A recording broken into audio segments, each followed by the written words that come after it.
Ni hao, Civ fans! Edward Zhang here, systems designer at Braxis. For those of you who don't know me, I oversee the economic systems of the game. I worked on many aspects of the game in terms of city management, happiness and celebrations, town specializations, and some of the changes you'll see here today. I'm here to talk through some of what's coming to Civ 7 in our upcoming 1.2.0 update.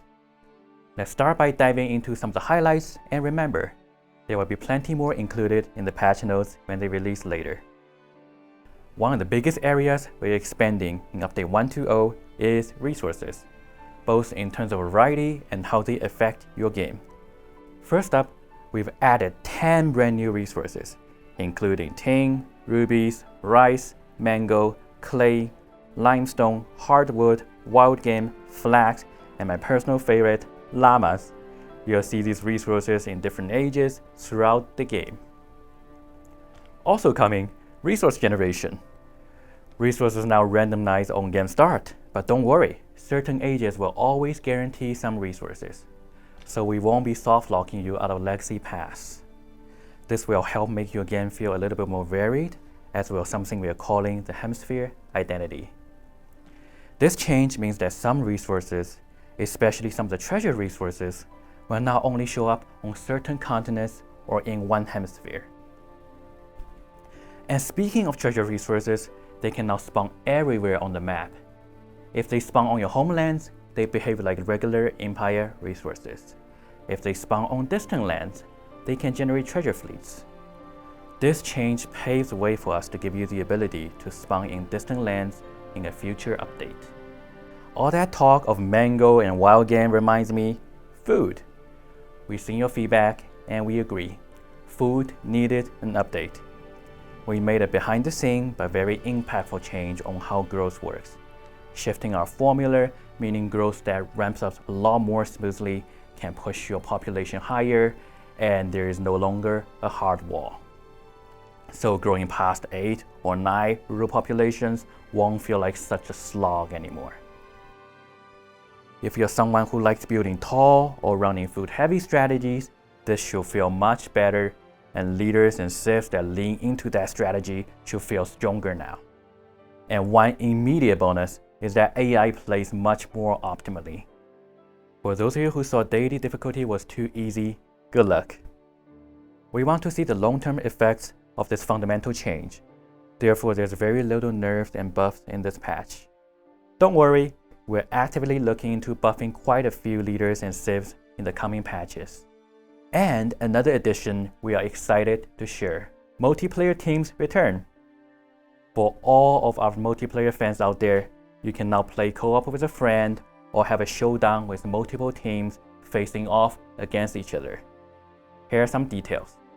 Teams share visibility with each other, along with relationships, war status, and alliance status with other leaders. When one player wins a victory, the whole team also wins that victory. Teammates can perform diplomatic actions with each other, except for espionage. Sorry, no spying on your friends allowed. Last thing, teammates will not share tech or civic progress with each other. We chose this so that each leader and civ still had their own unique feel when playing the game. For the same reason, Legacy Pass progress is also a personal endeavor. Beyond those big-ticket additions, we also have a number of UI and quality of life improvements coming your way. Here are just some of the highlights. Empire management is my game, so I feel your pain when those pesky natural disasters happen way too often. Floods, eruptions, hurricanes, we hear you. And we reduce the frequency of natural disasters on light settings by 50% and more moderate settings by 25%. Catastrophic settings remains unchanged for those of you who enjoy a little pain. We also gone ahead and added a new Repair All button. So when those natural disasters do happen, it takes just one click of a button and enough gold in your Empire's coffer to fix everything up. Similarly, when units are packed into your commander, you can upgrade them all at once with a single button click. No more tedious individual upgrades. You've ever played until 3 o'clock in the morning? you know how much this next feature is much needed for our sleepy brains. We've added a new reminder on what building you build last in each settlement. It's visible at the very top of the production menu. We've also heard you loud and clear that town specialization reminders were happening just a little bit too frequently. We reduced how often you get pinged so you can focus on your empire and keep your town on growth mode if that's what you want to do. There is a lot of wonders in Civ 7, and they can be tough to keep track of. With 1.2.0, text and civics will now preview if a wonder is already built by you or another player.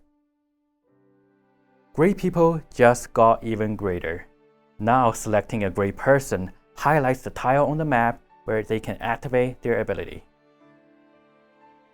We have added research queuing to streamline your gameplay experience. Now, when you select a tech or civic you'd like to unlock, all prerequisites will automatically be queued up for you. No more manually selecting each individual step, just pick your goal and your empire will efficiently follow the path towards that discovery.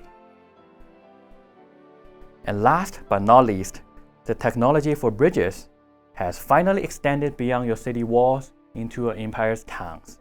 Now you can purchase bridges in towns with gold. And that concludes the highlights. There's so much more, so check out the full update notes when they release tomorrow for all the info. We hope you enjoy the 1.2.0 update, and as always, please keep letting us know how. Alright, we also added one more turn in this update. Once you finish the modern age, we will now have the option to keep playing endlessly during single-player games. You won't have new objectives or new age progress, but you can still wrap up your other victories, see the cinematics, earn legacy pass achievements, and just have fun with your empire. Okay, with that, check out the full update notes when they release tomorrow. And as always, your feedback continues to be of a huge help for our team as we keep improving and building on Civ 7. Thanks to everyone playing and sharing your thoughts with us, and let us know how the update feels in the official Discord channel or Steam discussion boards. Thank you Civ fans for being the best fans in gaming. We hope you enjoyed the update.